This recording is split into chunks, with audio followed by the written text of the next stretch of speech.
Thank you very much, Box, and thanks for the introduction, and welcome to everybody. One of the nice things about having our company host a luncheon is I get to say a few words of whatever I want to talk about.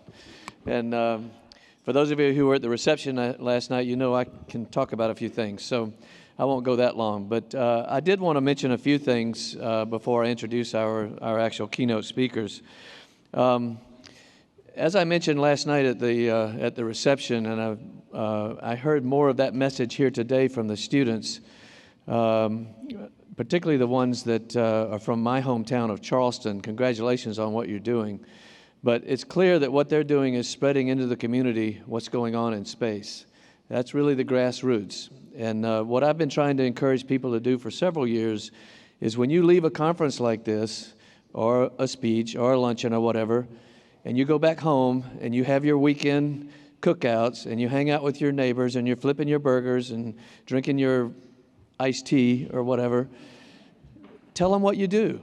Tell them what you've been doing all week and who you talked to and who you met, and tell them why it's important to you. That way it may become important to them, and they may tell other people, and they may get excited about it. They may talk to their politicians, the ones that we have to rely on for leadership and funding of these programs. But the important thing is that the public in the world, not just in the United States, but the entire world, understand that we have 3 to 6 people in space all the time. And they're doing very important work. And they're doing work that will enable the next generation to go beyond where we have gone so far. Because the next generation, those kids that were up here on the stage earlier, that's the generation that's going to go to Mars.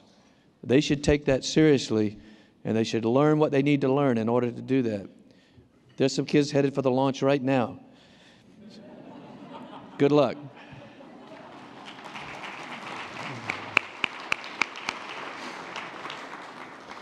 But it's important that we let people know why we do and why we love it. Whether you work for the government or industry or academia, it's okay to talk about it, and it's okay to get really excited about it and occasionally shed a few tears over it, because we do have things that we have to deal with that are hard, very hard. Yesterday I mentioned a couple of other people who are in the audience here that I have a close affinity for and friendship for and have worked with because they have made great contributions to space.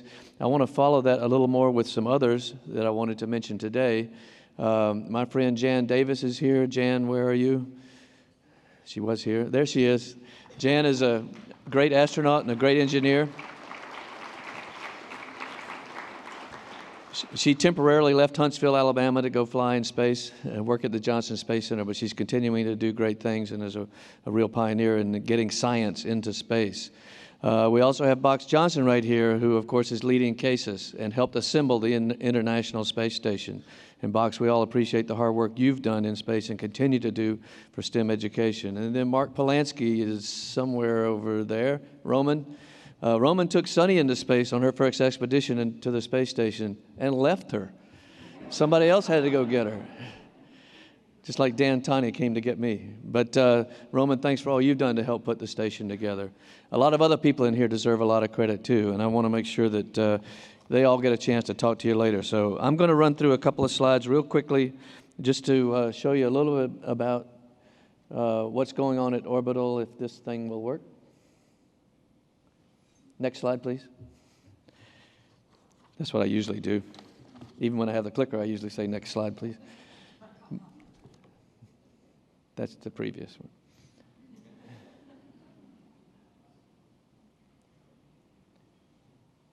Okay. At any rate, what I was going to do was tell you a little bit about Orbital ATK now that we've merged with the two companies, Orbital and ATK. I'm privileged to work in the Space Systems Group, which does provide a number of programs that are important to NASA, to the national security system, and to commercial spaceflight and commercial systems, including geostationary communications satellites. We have the privilege of building the Cygnus spacecraft, which delivers cargo to the International Space Station, and we'll begin doing that again, return to doing that again very soon. Antares has been our primary lift vehicle. We did have the accident last October, and my sympathies to our colleagues and friends at SpaceX. It's a hard thing to go through, but I know they're going to recover from it. They'll find out what happened, fix it, and get back to flying soon. And we'll all keep supplying the space station so we can keep sending great crew members like Sunny and Karen back up there. But we will start flying out of Wallops again next spring. In the meantime, and take the Cygnus to the International Space Station so that we can get the cargo and special things like food, clothing, and M&Ms to the crew up there. This is what it looked like prior to launch. I was real happy to see when they opened the hatch on the very first mission. It looked exactly like that. Nothing had come loose, and nothing was floating around, and none of Karen's candy got loose. And then when they packed it up to come home, it wasn't quite as tidy, but it was very nicely packed. And that was part of the mission, was to get what we call disposable cargo. Some people call it trash, off the space station. But returning to flight is a big deal for us. And so we have two options. We're going to fly our first Cygnus on the Atlas, courtesy of United Launch Alliance, this December. And we'll carry a very large load of cargo to the space station to help make sure the crew is able to continue their mission. Following that, we will finish up the development of our new Antares rocket with new engines on it, and it will begin flying early next year out of Wallops again. And so we'll continue to operate off the eastern shore and give the United States two fully functional launch pads on the East Coast, which we think is very important for a number of reasons. But really why we're here today is to hear Sunny and Karen talk. And I asked them if they were going to do it solo, a duet, or what, and they said, we don't know yet. So we'll find out when they get up here, I guess.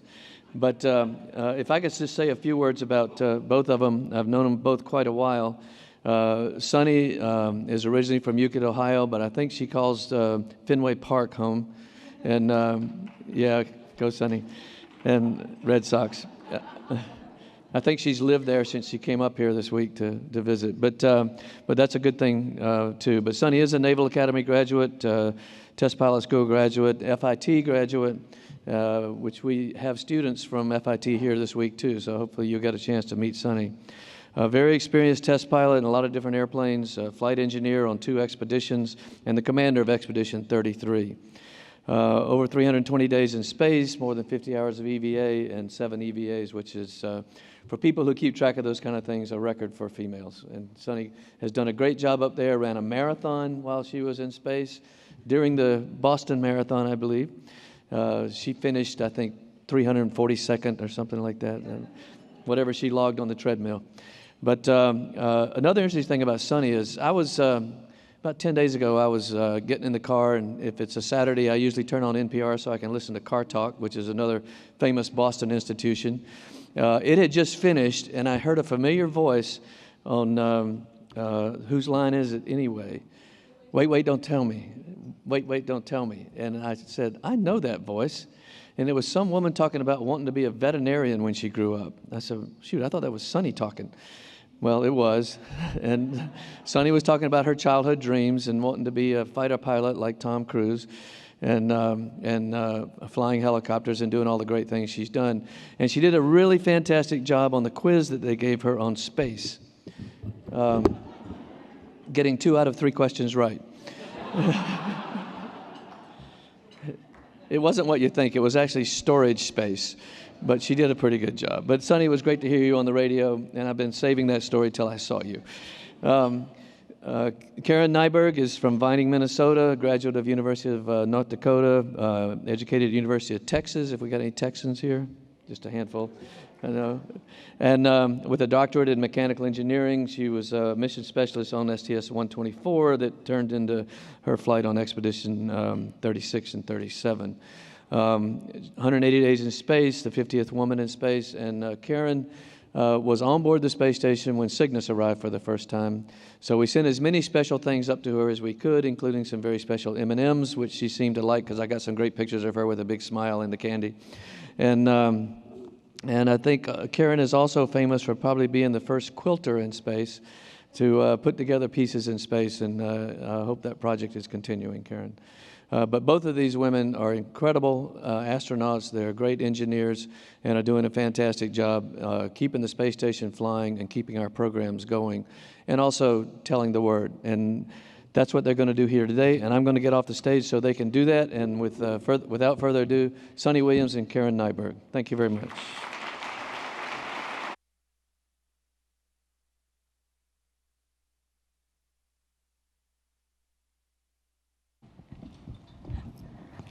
Well, good afternoon, everybody. Hopefully you've had a wonderful lunch. You might have noticed Karen and I were not eating because there's really good options here in Boston, and I hope everybody's had a chance to go out and get a lobster roll or some fried clams or some real good food, a little bit different from what we get up down in Texas. But I just wanted to say, first of all, thanks to all the people who put the lunch together and the servers. And because we weren't eating wasn't really just because there's other good food outside, but my sister and I actually happened to be at a Red Sox luncheon a couple years ago, my favorite team, who you all should be happy with, by the way. They won last night. And so we were at a celebratory luncheon for them a couple years ago, and they said, oh, sit down, you have plenty of time, you won't get up and speak for a little while. And it was me and Michael Lopez Alegria, who some of you know, who also has some roots here in Boston. And I had this, I was like, I don't want to eat anything too messy and get it on me, so there's a roll there, it's a sourdough roll, so I put it in my mouth, and I start chewing, and at that moment they say, Sunny, LA, come on up. And I'm like, trying to eat real fast. And Dina says, here, have some water, and I chug that down. Well, that just happened to make that sourdough roll grow about this big in my throat. And so I proceeded up to the screen up here and sort of Heimlich myself. This is good training that you learn in astronaut school. They teach you how to, take care of each other. You can also take care of yourself. So I spit that guy out there, and I got up there, and I started speaking. So my word there is just, not that we don't like the food, just we're a little bit, I told Karen the story, a little conscientious about eating food before the luncheon. So thank you very much. It's a beautiful lunch. There's some really nice red velvet cake that we'll both munch on a little bit later. Like Frank said, we're really happy to be here, happy to be at the ISSRDC conference here in Boston. I can tell my Boston accent is coming out as I'm speaking, as a matter of fact, because I'm just so happy to be back here. And I think it's really a hotbed of research and development. And I think anywhere you look in this city, you're going to find universities, people running out on the river, people rowing, people doing things, just minds working, and it's a pretty neat place, so I'm really glad it was brought here to my hometown. Karen and I were going to talk a little bit about our backgrounds, so I'll quickly talk about that, and it sort of goes with, I think, one of the lessons I learned, and Karen knows very well, is just get to the starting line. A really good friend of ours, Dave McGilvery, who runs the Boston Marathon. By the way, if you haven't done that, the finish line is right out the door over here. You should go check that out. That's his word, so it's not, I don't want to say that was my words at all, but if you're going to enter a race, you just got to get to the starting line, right? So how do you do that? My background and Karen's backgrounds are a little bit different, and there's different ways to just get to the starting line, get to the place where you're going to have the opportunity to do some really cool things like fly in space. Frank mentioned I wanted to be a veterinarian when I was growing up, and that's true. I had no knowledge of the space program, nothing, that never crossed my mind that I would do that. But my brother recommended camping, so that's why I went to the Naval Academy and then found that there's a lot of different things that you can do there, fly, dive, whatever. Opened a door that I had never dreamed was possible. And flying helicopters, of course I wanted to be Tom Cruise, that's the cooler of the two, right? But I ended up flying helicopters, but helicopters were pretty amazing. And that door, which was given to me, was opened, and then I realized that understanding how things work and being an engineer, lend itself to understanding how helicopters work. So I went to test pilot school, and that was the place that brought me to Johnson Space Center, where I for the first time in my life, met astronauts and realized what they do and how cool of a job and how fun it would be, even better than Tom Cruise. So I think we're in that position right now. So my point there was, the path doesn't have to necessarily be straight, but don't limit yourself by just the things that you know. Go out there and try different things. And some of the things I've just talked about, I think I would have considered maybe failures when I was 17 to 25, but actually they ended up leading me down a path to get to some pretty cool stuff that we get to do. So get to the starting line. Yeah, my trip to the starting line is a little different than Sunny's, as she said. I did not join the military. I decided, in fact, when I was a little kid, I knew I wanted to be an astronaut. This was no kidding. I think it was the time, about the same time the first female astronauts were chosen. The space shuttle program was in its infancy, and it just, I was fascinated by it. And so that's what I wanted to do. And so every choice I made as I went along, I had that out there. I knew I wanted to do it, but I tried to pick things, of course, that because I'm not going to become an astronaut, really. I mean, what are the chances, right? In fact, my sister, my older sister, admits now that she would laugh and say it was cute when I said I wanted to be an astronaut. So I chose to study mechanical engineering, and a door opened for me there. I had a chance to work as a co-op student at the Johnson Space Center, and I took that and ran with it. And once I was down at the Johnson Space Center, you just get to know people, and you make contacts, and you learn more. I'm like, yes, this is indeed what I really want to do. And so I decided after undergraduate school to finish, or to continue with graduate school. So moved to the great city of Austin, Texas, and worked on my master's and my PhD, and then was hired by NASA as an engineer before I put in my application to be an astronaut. And lo and behold, here I am. And I mean, I have to admit, along the road, there were times I failed a lot, thought I will never make it, but alas, I did. And here we are, both having flown in space. The next little lesson, I think I'm only doing 3, so that's easy for people to remember, right? 3, so don't worry, it's not going to go forever. The second thing is don't forget the things that you learned in kindergarten. You know, both of us have lived on the space station and had the opportunity to go there, and we've got to live up there with a lot of very interesting people, people from different cultures and you know, different backgrounds. Just as not only just what Karen and I had the difference of us, but also, like I mentioned, people from all over the world.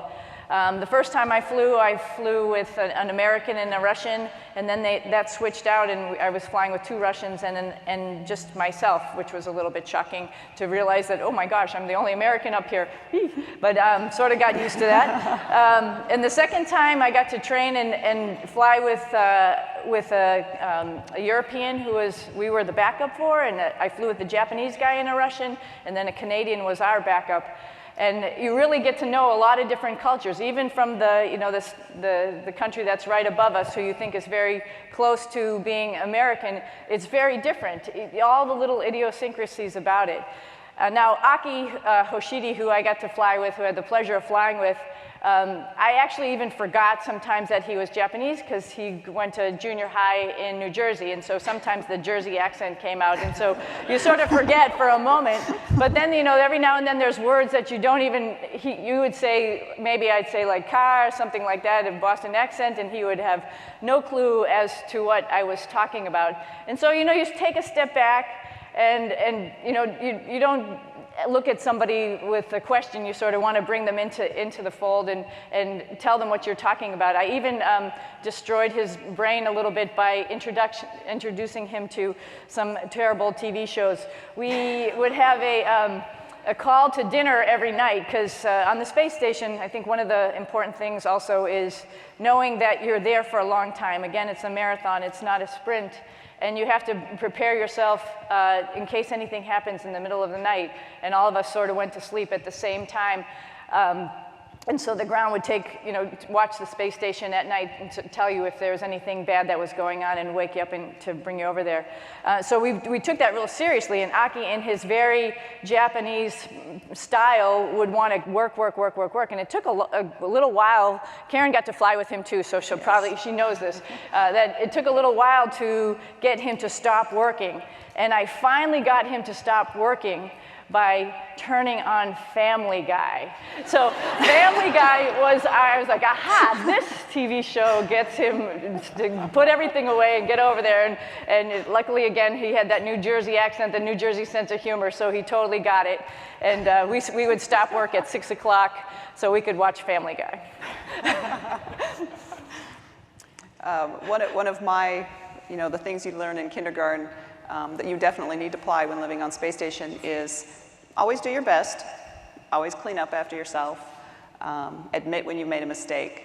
When we're doing a lot of varied things through the day, we're a jack of all trades. We have to be up there because the main important thing, of course, we're doing the science. We're acting as, some science we're more involved than other science. Some science we merely get the rack up and running and leave it alone. Other science we get involved to some point. Some science we get to talk to the PIs on the ground and actually work with them. That's some of my favorite time. And then there's science on ourselves. And knowing, every time I would do one of these experiments or work, I'm thinking about the people on the ground and how important this one piece is to that group or that person. And so I'm going to do the best absolute job that I can. And there were a couple times that I made mistakes while I was doing something. And I look back on it, how did I make the mistake? One time I changed out the wrong igniter in the combustion rack. I just didn't do the procedure right. And that delayed their research for a long time. And I felt so awful, but at the same time I had to move on. I had to keep doing what I needed to do. Another problem I found when life on station meets science is when it came time for urine collections. That is a technique. And I had the gouge from the other crew members that usually we would do urine collections for 48 hours or so.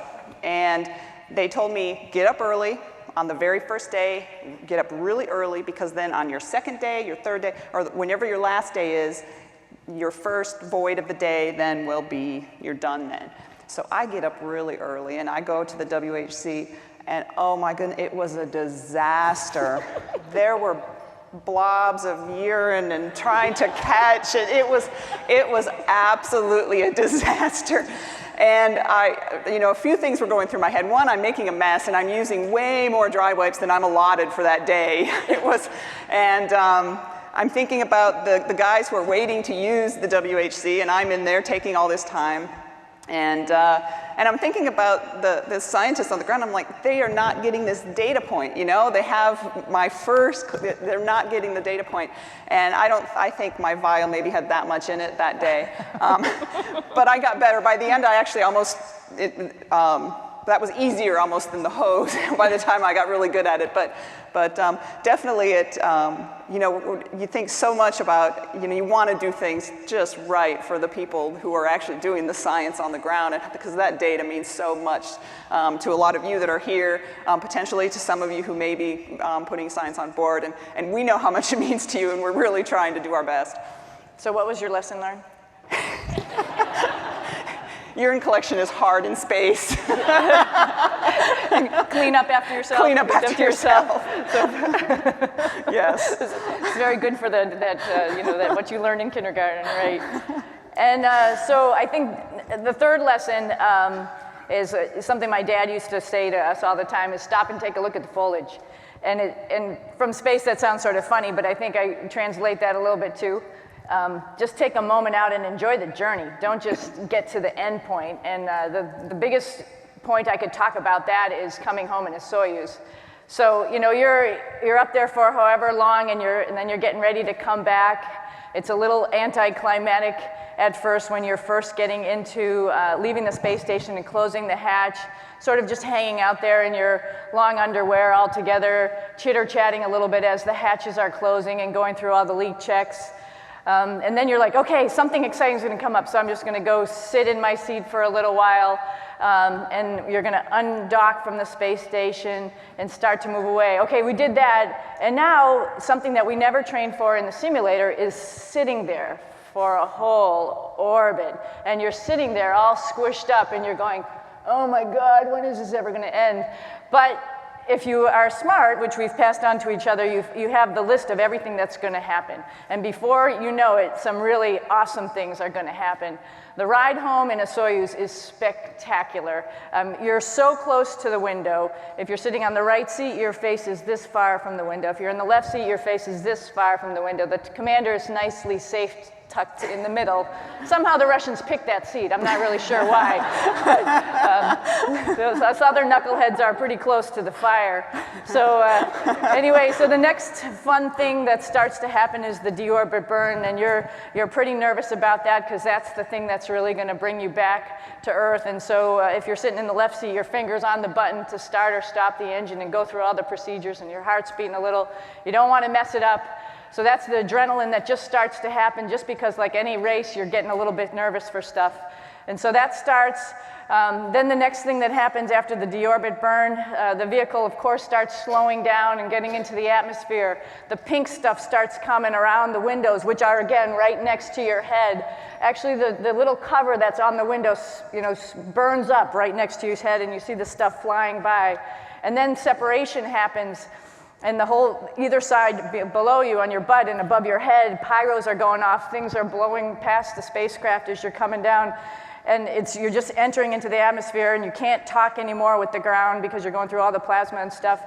And then it seems like, okay, things are calming down a little bit until the parachute opens. And then you are like the walnut in the shell and you're bouncing around underneath there. I'm just hoping the commercial crew guys take some lessons learned from the Russians, that you really do get stuck nicely in that seat. So you're not the thing that's bouncing around, and just the spacecraft is bouncing around like crazy.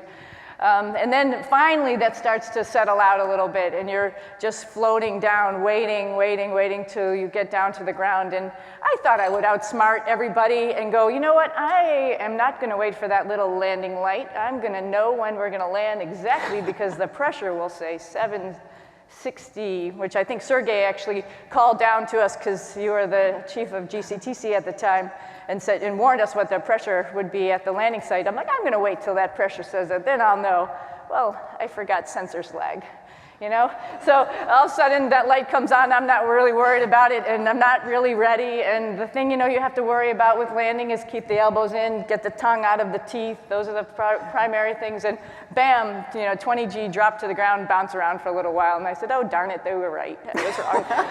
But I think with all of my replay of the entry, my point being is really, don't just pray to hit the ground. Enjoy the whole ride. Enjoy the training to get there. Enjoy the time you're up in space. Enjoy working with all the scientists and the people that make it all happen. And then finally enjoy being back home with family. One of the things, of course, everybody's seen pictures from the cupola. Everybody knows that one of our favorite things to do is go to the cupola, take pictures, look. It is the most amazing thing to see in the entire world, and I wish everybody could go up there for just 90 minutes, everybody in the world, just 90 minutes, and look out that window. I think the world would be a different place. But I would always go, when I was working out on the ARED, which was in Node 3, right below, well, above the cupola, but my perspective below. And I would do a set of squats, and then I would float up to the cupola, and I'd just look, maybe take a picture or two while I'm resting, come back, do another set. And I did that every time. And so I worked out on ARED for an hour every single day, went up to the cupola to look every time between a set of whatever exercise I was doing. And I remember one time, it was about maybe 3 or 4 months into my mission of 5.5 months. And I did that, I went up, and I was like, the tip of South America again? Our orbit is always over the tip of South America. Why can't we go? And I went back and I started exercising again. And then I stopped and I paused. I was like, I just took for granted that I am 250 miles above the Earth orbiting, and I had to see, oh gosh, the tip of South America again. And from that point on, I made a point to relish it a little more.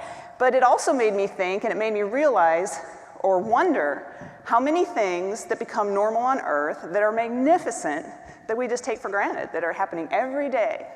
And I think it's very easy for us as humans to get to that point where this is just normal, so it's not magnificent anymore. So I tried to take that back as a different perspective as I'm going on just day to day, and my son wants me to sing another lullaby, and I'm like, oh, I'm gonna go to bed, He still wants me to sing him lullabies. It's magnificent. And so I tried to take that with me, and that was one of the big learning points I think I had when I was on board. Oh, I can see it here. So Karen and I will just leave you guys with the 3 points that I mentioned. Get to the starting line. Don't forget some of the things you learned in kindergarten, and stop and take a look at the foliage every now and then. And with that, I think we'd like to open it up with questions if the audience has any questions. Any students back there? Nothing? Nothing?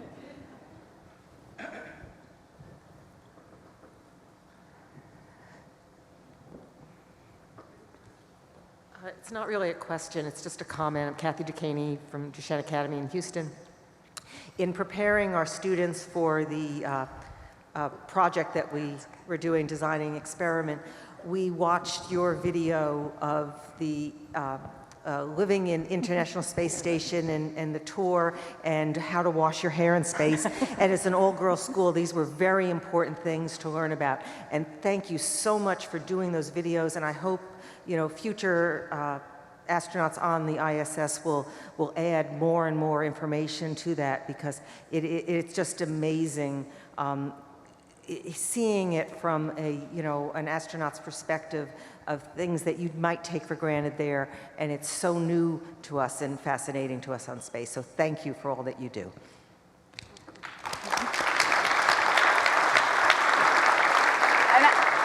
I'll just add one comment to that, but thanks to a lot of people. I mean, Karen and I maybe were the movie stars for a couple minutes in these videos, but there's the people who took the pictures. Kevin Ford actually was my videographer, and he did such a spectacular job.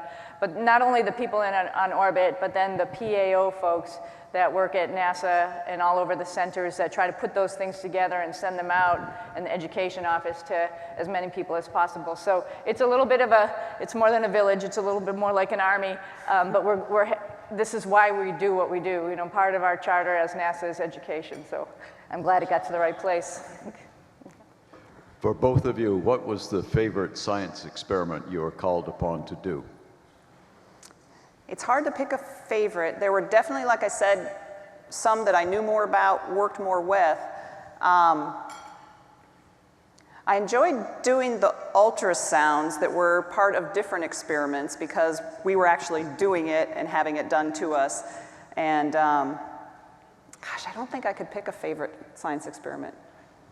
Do you have a favorite? I think only the inner pyro in me likes the Bass experiment. But aside from that, I like a lot of other ones too. But Bass, if you don't know what it is, it's like, it's an experiment that we got to put a lot of things on fire, obviously. And so there was all sorts of different materials and plastics and stuff that we would try to light on fire with different air streams and concentrations of oxygen. And different sparks. And the reason we did that is actually to help us further our research for newer, better, safer, smarter spacecraft. And I think that beside for that philosophical, really good goal, I just like lighting fire. But what it means is we're actually in the process of doing that. The space station is used for so many things. Like I'm mentioning, for furthering our advancement for making spacecraft. So that's pretty neat. The research isn't just for research's sake.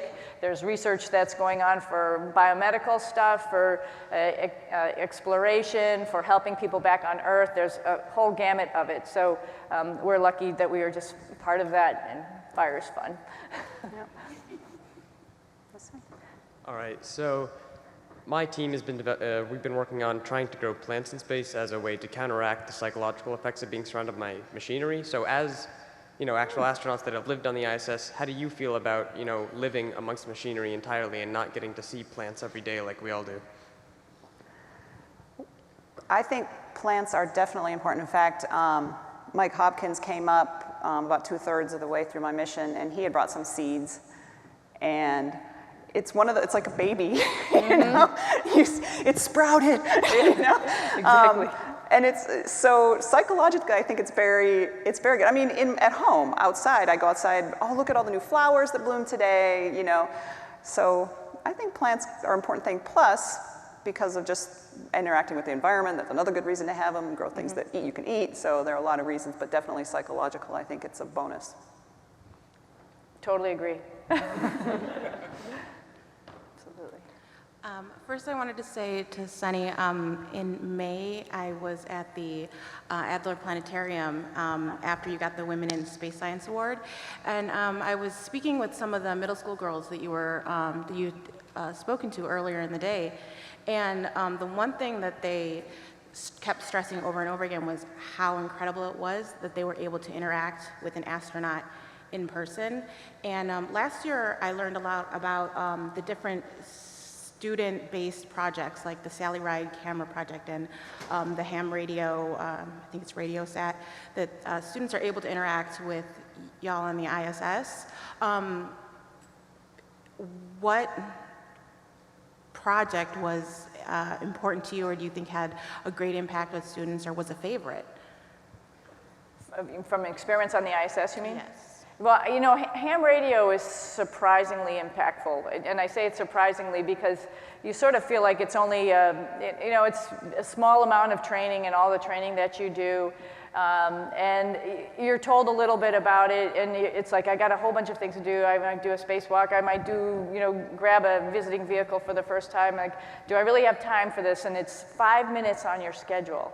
And we would just zip down, fly down to the Russian segment, turn the radio on, and then start talking to a group of people. And it sounds like only 10 kids, and sometimes the radio clarity is not great just because of the fact that you are working on ham radio. Sometimes it's super clear if you're right over them.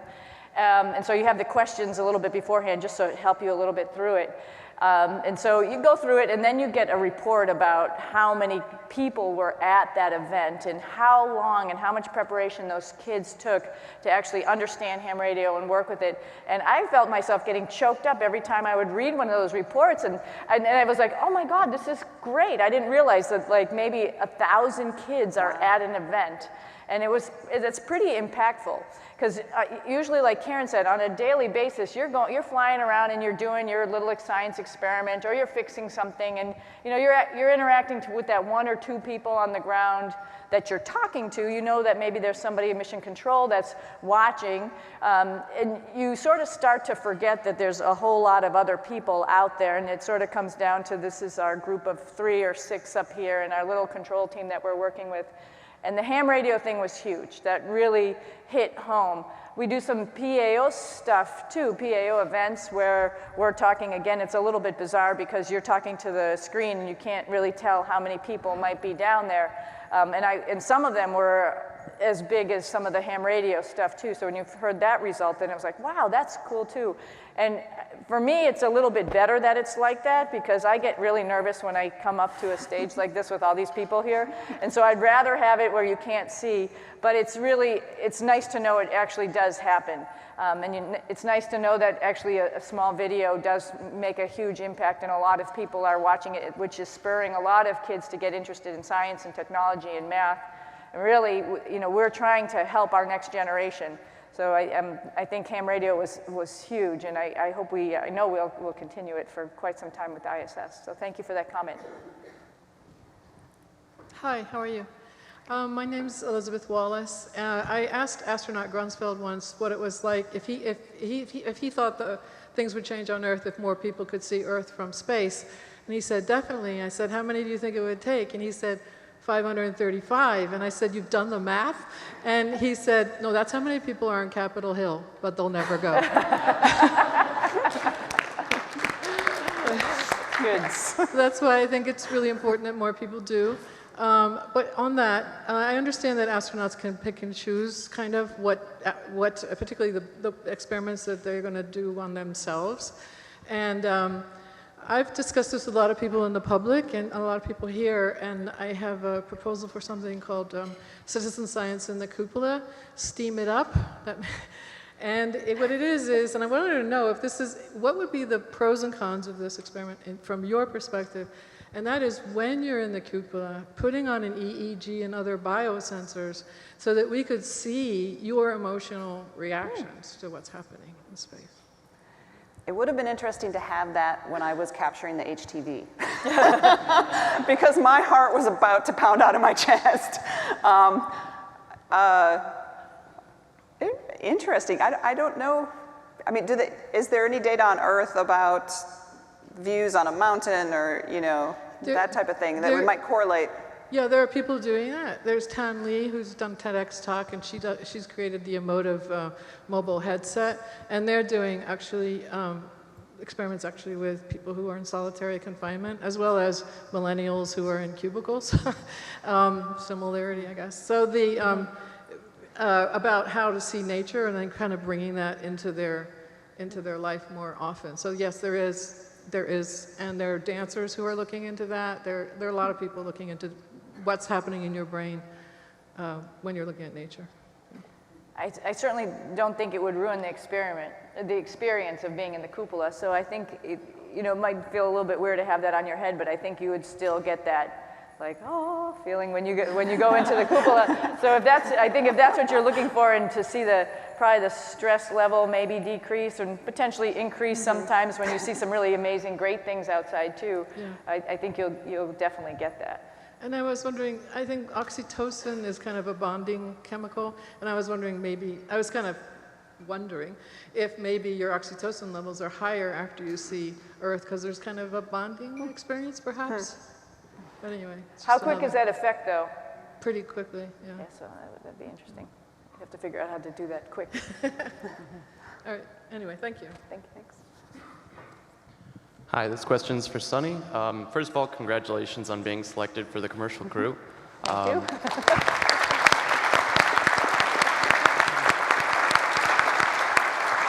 Sorry for Karen, who's going to have to deal with it. And I was wondering, do you know if you'll be flying in the Dragon or the CST-100, or do you get to pick? If you got to pick, which one might you choose, or is that... Let's see, who's here? Well, Boeing's No, the primary. I think it's. I think we're going to just have to wait and see. I think everyone's going to start. From what I've heard, you know, I'm not much read in more than what you guys know too. So I think we're all going to start training together, and we're going to, you know, just make sure we all get the basics covered, and then we'll see where the vehicles start falling out. Which one is going to go first? Which one will go second? And we'll come up with some sorting order at some point in time. That was just alphabetical order, right, on the board. Wasn't that right? Or was that why I was last? I don't know. Yeah, that would have put I you don't last. know. Thank you. Thank you. I work on a project called Windows on Earth that helps the astronauts take photographs and distributes them to the public, and Karen was the first person to install the software. Thank you very much for doing that. You're welcome. What struck me was your comment about flying over Patagonia, Chile, Argentina again, and going, oh, yeah, and then saying, wait a minute.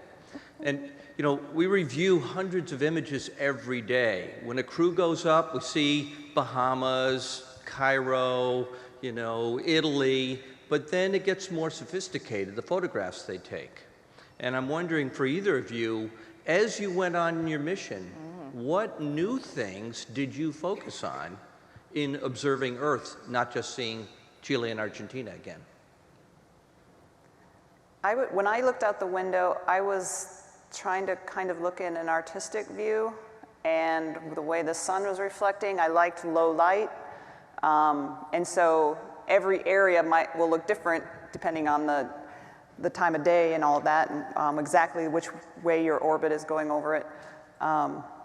So I kind of looked for that, just in the big, you see something, or a cloud pattern or something that, so that's kind of how I looked at it. I wasn't looking necessarily for specific places ever, really. Yeah, I agree with Karen, and I think you start, of course, looking at places that you know, and that's probably why you get those pictures, particularly if you're only up there for a short amount of time, like a shuttle flight, which is much compressed, and so you're like looking for that where your home is, and so you can give that picture back to your people at home. I think I've probably taken, probably thousands of pictures of Cape Cod, but in Massachusetts. But I think as time goes on, you start to look at things differently. Maybe a little, for me, it was a little bit more macroly, and seeing seasons change, and seeing what the effects that has on the currents, and maybe different colors in the water, maybe different ice patterns up, like northeast Canada comes to mind, or cloud patterns, seeing mountains pop through them in the Cascades, or over near Alaska. So I think you get a little, like Karen said, for me, I'm not an artistic, Karen is an artistic person. I am not, but it just seemed to naturally go there, because you start being, I think, a little bit farther away from the planet of what, going to Starbucks every morning, fighting through the traffic jams, you start looking at the planet a little bit more macroly, like the planet. And I think, I would bet that that's natural, because it took a while for me to get creative. Okay, thank you. I think this is our last question. Okay, I'll try to make this pretty quick then. So I learned a lot about the International Space Station from your videos, so thank you for casting those. I'm from Baltimore, Maryland. CASES has funded my company to advance astronaut performance potentially using wearable augmented reality. So I just wanted to know what task on board ISS and certain science experiments would augmented reality potentially provide a performance enhancement. Can you give us an example? Yeah. So you're doing mouse dissection using the glove box, and oftentimes you may have to flip through manuals if your protocol changes. but then you can actually see step-by-step instructions or iconic representation of those tasks right there in your heads-up display. But if you have a a head-mounted display to actually voice retrieve those steps while your hands are free performing the mouse dissection, would that potentially provide an enhancement? I'm trying to think back to, it's been 2 years. I'm trying to think back to I think glove box, because there were a couple glove boxes I worked in. There was another one working with the ACE experiment where I was doing something and then I have to scroll the screen. So I think that what I can think of, that would be the most appropriate use for it, I would think, is a glove box, because you can't, you'd like to be able to keep your hands where they are if you're holding something in the glove box. I'm trying really hard to think of something else. I can't off the top of my head, but there might certainly be things. Yeah, and other things just more mechanically, things that you have a screen here that you're doing, but you're moving in different places. So the glove box, because your hands are full, but another thing would be if you're going from one place to another and having to move things around, or I just found myself always going to one screen and then having to turn around and do this, back and forth like this. So I got to think of what those experiments are or what that task was, but I don't think it's only limited to experiments. I think it could be limited to some other type of tasks where you might have to go someplace or away from where any type of laptop or iPad would be able to go with you. So it would definitely work. I'm sorry?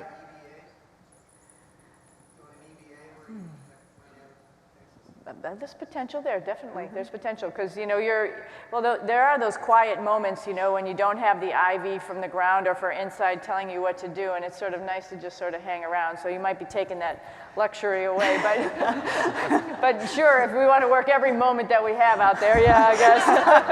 Thanks much. You're killing us. You're killing us.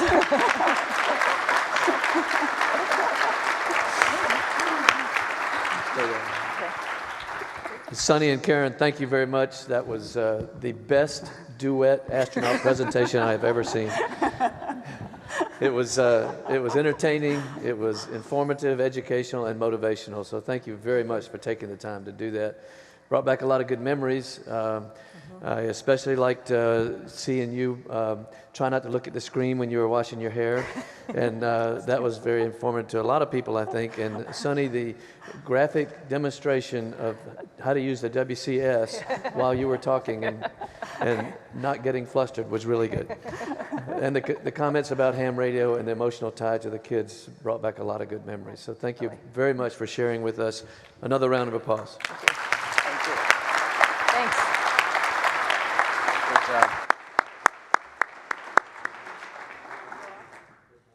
And thank you, Frank, and Orbital ATK for not only sponsoring this lunch, but the very generous reception last night, and one of our major sponsors for this conference. It's been a wonderful, wonderful conference.